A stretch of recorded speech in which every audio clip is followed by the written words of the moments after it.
इसके तो नहीं हो? नहीं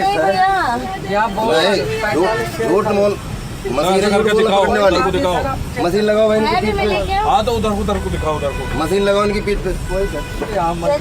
बोलो कहाँ के? बिहार के बांग्लादेश की मशीन तो बांग्लादेश बता रही है। बिहार यूपी हाट अररिया जिला।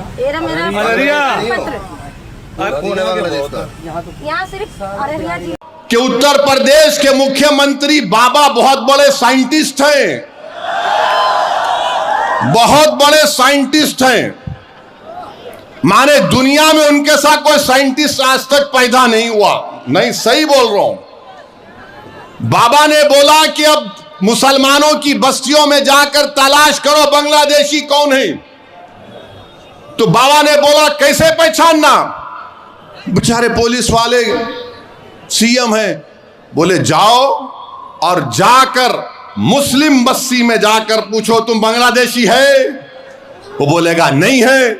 तो बाबा बोले फोन लेके उसकी पीठ पे रख के बोलना, फोन बोल रहा इन्हें बांग्लादेशी है। आप बताइए, फोन को पीठ पे रख के बाबा बोल रहे बांग्लादेशी है।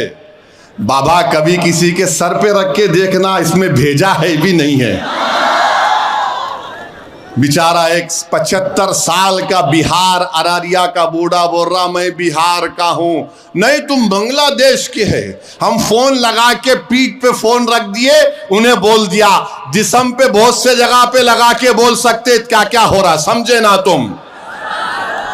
मेरे अजीज दोस्तों और बुजुर्गों, ये हाल करके रख दिए। जलगांव में सुलेमान पठान को उसके दोस्तों ने मिलकर मॉब लिंचिंग कर दिया। ये जो अजीत पवार का खंडवा डाल के फिर रहे, जरा तुम पूछ सकते जाकर? तुम ना वफ के कानून पर पूछ सकते, ना तुम वो पठान बच्चा जिसको उसके बचपन के दोस्तों ने मार मार कर कत्ल कर दिया। 4-5 पीढ़ी उस गांव में रह रही थी, जलगांव में सुलेमान पठान की 5 पीढ़ी उस गांव में रह रही थी। अब उसके बाप ने कहा कि मैंने बेटे को खो दिया, आप मेरी जान का खतरा है, गांव छोड़ के चला गया। ये ट्रिपल इंजन की सरकार के कारनामे हैं मेरे अजीज दोस्तों और बुजुर्गों। पूछो अजीत पवार से, क्या किया तुमने? तुम्हारे पास कोई अल्फाज नहीं है। महाराष्ट्र में पहला मॉब लिंचिंग मोहसिन शेख का 2014 में हुआ था। पूना तो तुम्हारा है ना अजीत पवार?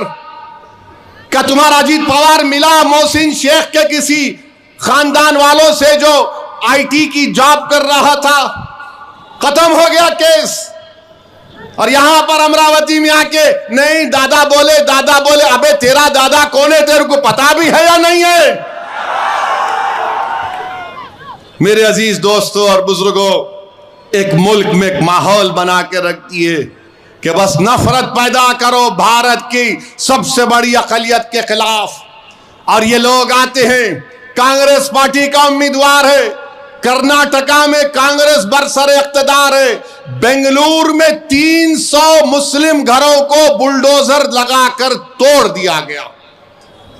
300, 1-2 नहीं। जमाल कॉलोनी में तो तोड़ के बाईपास की बात की गई थी, यहां पर तो बुलडोजर लगाकर खंडेर बना दिया गया। वहां पर उनके एक मुस्लिम मंत्री बोल रहे कि 1 जनवरी तक 50 देतों घर, फिर बोले 5 तारीख तक 40 देतों में 300 घर। इस सर्दी में सरे आसमान पड़े हुए हैं। मजलिस इत्तेहादुल मुस्लिमीन के लोग उनको खाना खिलाने का इंतजाम वहां पर कर रहे हैं। और कांग्रेस वाले आकर बोलते हैं ओवैसी बी टीम है, ओवैसी सी टीम है। अच्छा, ये अब और एक बात समझा रहा हूं आपको।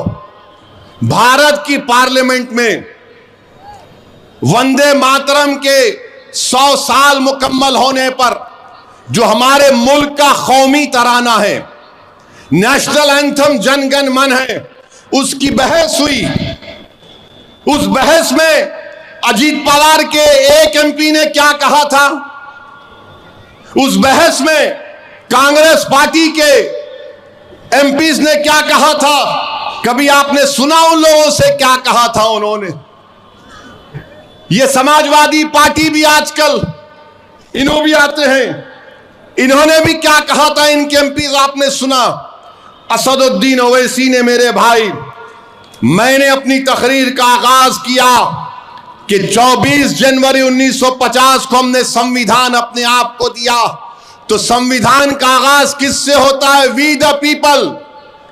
सुनो आरएसएस को चाहने वालों, सुनो कांग्रेसियों, सुनो अजीत पवार, सुनो अखिलेश यादव, कि भारत का संविधान का आगाज वी द पीपल से होता है, भारत माता से नहीं होता है। इस संविधान का प्रियम्बल यह कहता है liberty of thought, expression, belief and faith. यह भारत के आईन का प्रियम्बल है।